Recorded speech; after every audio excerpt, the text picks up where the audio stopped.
Rut pasal 3 ayat 1-18. Rut dan Boas di tempat pengirikan. Lalu Naomi mertuanya itu berkata kepadanya, "Anakku, apakah tidak ada baiknya jika aku mencari tempat perlindungan bagimu supaya engkau berbahagia? Maka sekarang, bukankah Boas, yang pengerja-pengerjanya perempuan telah kau temani itu, adalah sanak kita? Dia pada malam ini menampi jelai di tempat pengirikan. Maka mandilah dan beruraplah, pakailah pakaian bagusmu dan pergilah ke tempat pengirikan itu. Tetapi janganlah engkau ketahuan kepada orang itu, sebelum ia selesai makan dan minum. Jika ia membaringkan diri tidur, haruslah engkau memperhatikan baik-baik tempat ia berbaring.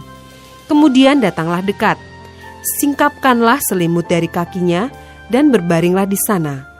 Maka ia akan memberitahukan kepadamu apa yang harus kau lakukan." Lalu kata Rut kepadanya, "Segala yang engkau katakan itu akan kulakukan."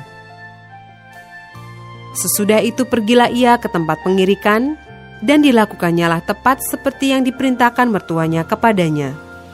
Setelah Boas habis makan dan minum, dan hatinya gembira, datanglah ia untuk membaringkan diri tidur pada ujung timbunan jelai itu. Kemudian datanglah perempuan itu dekat dengan diam-diam. Disingkapkannyalah selimut dari kaki Boas, dan berbaringlah ia di situ. Pada waktu tengah malam, dengan terkejut, terjagalah orang itu, lalu meraba-raba ke sekelilingnya. Dan ternyata ada seorang perempuan berbaring di sebelah kakinya. Bertanyalah ia, "Siapakah engkau ini?" Jawabnya, "Aku Rut, hambamu. Kembangkanlah kiranya sayapmu melindungi hambamu ini, sebab engkaulah seorang kaum yang wajib menebus kami." Lalu katanya, "Diberkatilah kiranya engkau oleh Tuhan ya anakku. Sekarang engkau menunjukkan kasihmu lebih nyata lagi daripada yang pertama kali itu, karena engkau tidak mengejar-ngejar orang-orang muda, baik yang miskin maupun yang kaya. Oleh sebab itu anakku, janganlah takut. Segala yang kau katakan itu akan kulakukan kepadamu. Sebab setiap orang dalam kota kami tahu bahwa engkau seorang perempuan baik-baik.